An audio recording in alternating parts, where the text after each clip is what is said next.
వి gold trusted gold buyers మీరు తాకట్టు పెట్టిన బంగారాన్ని విడిపించి ఈ రోజు ఉన్న మార్కెట్ ధరకు కొనబడను.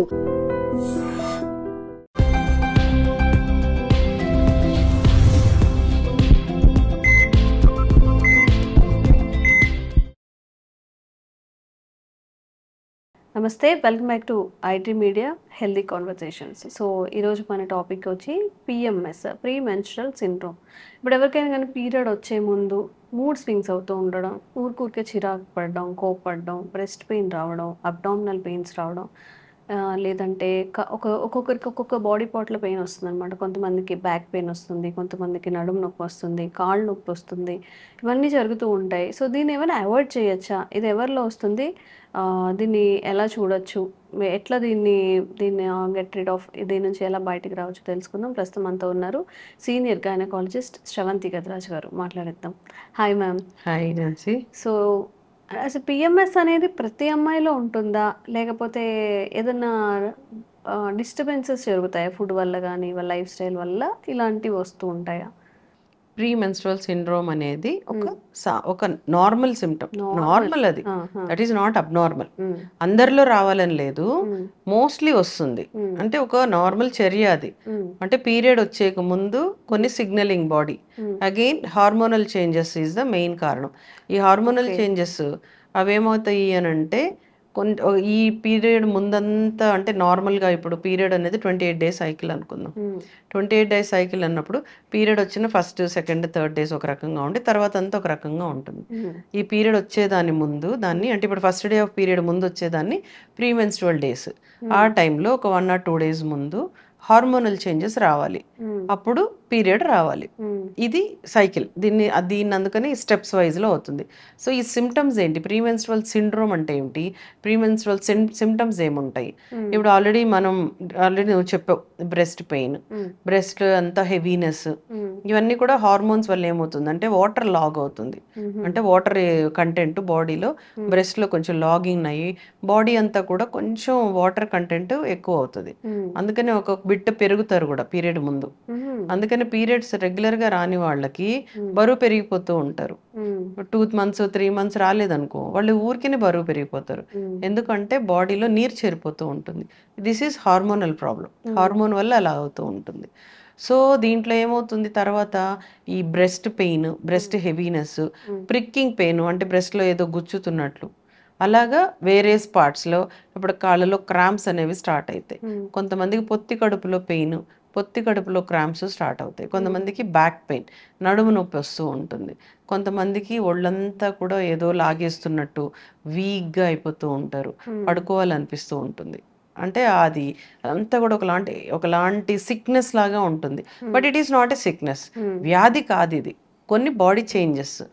అందుకనే ఆడవాళ్ళని పాపం అందరం అంటాం, కొంచెం వాళ్ళని అర్థం చేసుకోండి అని. పీరియడ్ ముందు ఒక రకంగా ఉంటారు, పీరియడ్ తర్వాత ఒక రకంగా ఉంటారు, ప్రెగ్నెన్సీ అప్పుడు ఒక రకంగా ఉంటారు, డెలివరీ తర్వాత ఒక రకంగా ఉంటారు. బాడీ, మైండ్ చాలా రకాల వాటిని బేర్ చేయాలి. సో అందుకనే లేడీస్ని కొంచెం అర్థం చేసుకోండి, ఫ్యామిలీ మెంబర్స్ అని అంటాం. ఎందుకు సడన్గా ఇట్లా చికాకుగా ఉంది అని అంటే మూడ్ స్వింగ్స్. ఈ హార్మోనల్ చేంజెస్లో one of the main part mood swings. అంటే సడన్గా కోపం రావడం, సడన్గా ఏడుపు రావడం, అట్లాగా కొన్నిసార్లు సూసైడల్ టెండెన్సీస్, కొంతమందికి విపరీతమైన సూసైడల్ టెండెన్సీస్ కూడా వస్తాయి. అంటే అవంతా కూడా మూడ్ స్వింగ్స్ లో ఒక భాగం అనమాట. మ్యామ్, ఇవి పీరియడ్ ముందు కాకుండా నార్మల్ గా మధ్యలో కూడా వస్తూ ఉంటాయి కదా విడిగా, దీనికి కూడా హార్మోనల్ చేంజెస్ కారణం అంటారా? లేదు, మధ్యలో ఏమి హార్మోనల్ చేంజెస్ అయితే ఏం రావు. ప్రీ మెన్స్ట్రువల్ కి వచ్చినప్పుడే వస్తాయి. ప్రెగ్నెన్సీలో మళ్ళీ ఇలాంటి మూడ్ స్వింగ్స్ వస్తూ ఉంటాయి. కొంతమందికి పీసీఓడి అని అంటుంటాం, వాళ్ళల్లో మూడ్ స్వింగ్స్ వస్తూ ఉంటాయి. అలాగే మెన్స్ట్రువల్ అయిపోయిన తర్వాత, అంటే మెనోపాజ్ అంటాం, వాళ్ళకి మూడ్ స్వింగ్స్ వస్తూ ఉంటాయి. ఆరు కొంతమందికి డిసీజ్ ఉంటుంది, హార్మోనల్ డిస్టర్బెన్స్ ఉంటుంది, వాళ్ళకి మూడ్ స్వింగ్స్ వస్తూ ఉంటాయి. బట్ ఈ ప్రీ మెన్స్ట్రువల్ ఇది వేరు, మిగతా వడ్డీ వేరు. ఇవన్నీ కూడా మూడ్ స్వింగ్సే. బట్ ఈ టైంలో రాని ప్రీ మెన్స్ట్రువల్ సిండ్రోమ్లో వచ్చే మూడ్ స్వింగ్స్ అవన్నీ డిఫరెంట్ కారణాల వల్ల వచ్చేవి. సో ప్రీ మెన్స్ట్రువల్ సిండ్రోమ్లో వచ్చే మూడ్ స్వింగ్స్ అవి ఒకటేగా ప్రెజెంట్ అవుతాయి, బికాజ్ ఏవైనా కూడా హార్మోనల్ చేంజెస్, కానీ కారణాలు వేరే వేరే ఉంటాయి. వాళ్ళు కొంతమంది కంట్రోల్ చేసుకోగలుగుతారు, కొంతమంది కంట్రోల్ చేసుకోలేకపోతారు. సో బాడీ అంతా కూడా ఒక రకంగా అయిపోతూ ఉంటుంది. కొంతమందికి వామిటింగ్ సెన్సేషన్ ఉంటూ ఉంటుంది, కొంతమందికి ఆకలేయడు, వేయకపోవడము, కొంతమందికి వైట్ డిశ్చార్జ్ అవుతుంటే దట్ ఈస్ కామన్. దాన్ని మనం టెన్షన్ పడక్కర్లేదు, అది హెల్దీ. ఇవన్నీ కూడా హెల్దీయే. నీ ఒంట్లో హార్మోన్స్ బాగున్నాయి కాబట్టి నీకు మంచి ఇవన్నీ సిమ్టమ్స్ కనిపిస్తున్నాయి అని. వన్స్ పీరియడ్ రాగానే ఇవన్నీ రిలీవ్ అయిపోతాయి. మీకు సెకండ్ డేకి అంతా కూడా ఎంత సెట్ అయిపోతాయి. పెయిన్స్, ఈ గ్రామ్స్ నుంచి ఎవ్రీథింగ్. అంటే ఆ హార్మోన్స్ మళ్ళీ నార్మల్ స్టేజ్కి వచ్చేస్తాయి. మూడ్ స్వింగ్స్ కూడా వెళ్ళిపోతాయి. దాని తర్వాత మళ్ళీ వాళ్ళు చలాకీగా ఉంటారు. ఈవెన్ వెయిట్ కూడా తగ్గిపోతుంటది. ఈ వాటర్ లాగింగ్ అంతా పోతుంది కాబట్టి అది కూడా తగ్గిపోతుంది. సో మెయిన్ గా అప్పుడు అర్థం చేసుకోవాలి, మనకి ఇప్పుడు పీరియడ్ ఈ మంత్ నాకు 5th వస్తుంది అంటే 3rd 4th నుంచే కొంచెం ఆ బాడీలో ప్రీమెన్స్ట్రువల్ సిండ్రోమ్ అది కనిపిస్తూ ఉంటుంది. అవి మనకి అర్థమైపోతే మనం సెల్ఫ్ కౌన్సిలింగ్ ఇక్కడ కూడా, ఓకే నాకు ఇది వస్తుంది నాకు తెలుసు, భరించలేకపోతే ఒక పెయిన్ కిల్లర్ వేసుకుందాము, వామిటింగ్స్ అయితే ఒక వామిటింగ్కి టాబ్లెట్ వేసుకుందాము, ఇలాగ చిన్నగా మేనేజ్ చేసుకుంటూ ఉండాలి. కానీ దాన్ని చాలా భయపడిపోయి నాకేదో అయిపోతుంది అనే అపోహలు అయితే అవసరం లేదు. So this is one of the healthy ఇది ప్రాబ్లం తప్పితే దీంట్లో ఎటువంటివి మనం భయపడక్కర్లా. కొంతమందికి ఎండోమెట్రియోసిస్ అని కొన్ని డిసీజెస్లో ఈ సిమ్టమ్స్ ఎక్కువ ఉంటాయి, సివియారిటీ విపరీతంగా ఉంటుంది. కొంతమందికి పీరియడ్ అయిపోయిన తర్వాత కూడా ఈ సిమ్టమ్స్ ఉంటాయి, వాళ్ళకి ఇంకా స్పెషల్ ట్రీట్మెంట్స్ ఇవ్వాల్సి వస్తుంది. అలాగే కొంతమందికి ఏవైతే ఉన్నాయో అవి తట్టుకోలేనంత వస్తాయి, అప్పుడు ఇంకా తప్పదు. వాటికి మెడికేషన్తో పాటు కొంచెం మంచి డైట్, వ్యాయామం, అంటే ఇప్పుడు ఎక్సర్సైజ్ మస్ట్, అవన్నీ చేసుకొని బ్రెస్ట్ ఎక్సర్సైజు, మంచి వాకింగ్కి వెళ్ళడం, అవి చేస్తే ఇవన్నీ కొంచెం కంట్రోల్ అయ్యే అవకాశం ఉంటుంది. అలాగే డైటరీ చేంజెస్లో ఎక్కువ ప్రోటీన్ తీసుకొని, అంటే ఎనర్జీ ఉండేవి తీసుకుంటే మనం దాని నుంచి బయటపడచ్చు. ఓకే, సో ఇది హార్మోనల్ చేంజెస్ వల్ల ఇంబ్యాలెన్సెస్ కూడా అనొచ్చేమో కదా. హార్మోనల్ ఇంబ్యాలెన్సెస్ ఇంబ్యాలెన్స్ కాదు, ఇది చేంజెస్. ఇవి premenstrual hormone changes, post menstrual hormone changes. Post menstrual hormone changes కూడా ఉంటాయా? ఉంటాయి, కానీ అవి ఏం చెయ్యవు. అంటే ఆ పీక్స్ అన్నిటిని కామ్ డౌన్ చేసేస్తుంది, బాడీ చక్కగా మనకి నార్మల్ టైంకి వచ్చేస్తుంది.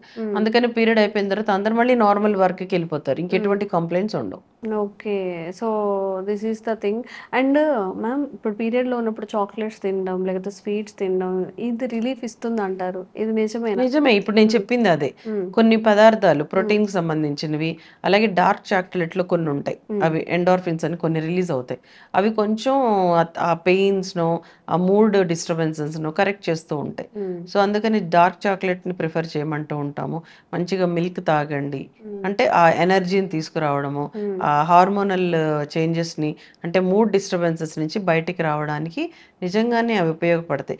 అట్లని ఎక్కువ తినకూడదు, అది కొంచెం మోతాదులో తినాలి. Okay okay, so this is all about hormonal changes అనమాట. మీరు ఇంకా ఏదైనా పీరియడ్ ప్రాబ్లమ్స్, ఇష్యూస్ ఫేస్ చేస్తున్నా కానీ కామెంట్ చేయండి, డిస్కస్ చేద్దాం. Thank you ma'am, thank you so much. Sir, one life lesson what medicine has taught you. Whatever you can do without expecting. But I really believe మన positive attitude ఉంటేనే మనం ఏదైనా సాధించగలం. గట్ని మనం కరెక్ట్గా డీల్ చేసినట్లయితే అది మనకి పాజిటివ్ హార్మోన్స్ని రిలీజ్ చేస్తుంది. షుగర్ వచ్చిన వాళ్ళ పరిస్థితి ఏంటి? పొట్ట దగ్గర పెరిగితే దాన్ని ఆండ్రాయిడ్ అంటారు, ఆండ్రాయిడ్ ఫోన్ కదా. అసలు థాట్స్ ఎందుకు వస్తాయి? బ్రెయిన్ డెడ్ అంటే దానికి ప్రపంచం అంతా కూడా కొన్ని నిర్దిష్టమైనటువంటి లక్షణాలు. మానసికంగా ధైర్యంగా ఉంటే క్యాన్సర్ జయించవచ్చు. You are a doctor for a cause sir, అంతే. వాళ్ళకి వచ్చిన ఆదాయం కాకుండా ఫ్రీ సర్వీస్ ఎంతమందికో చేస్తారు.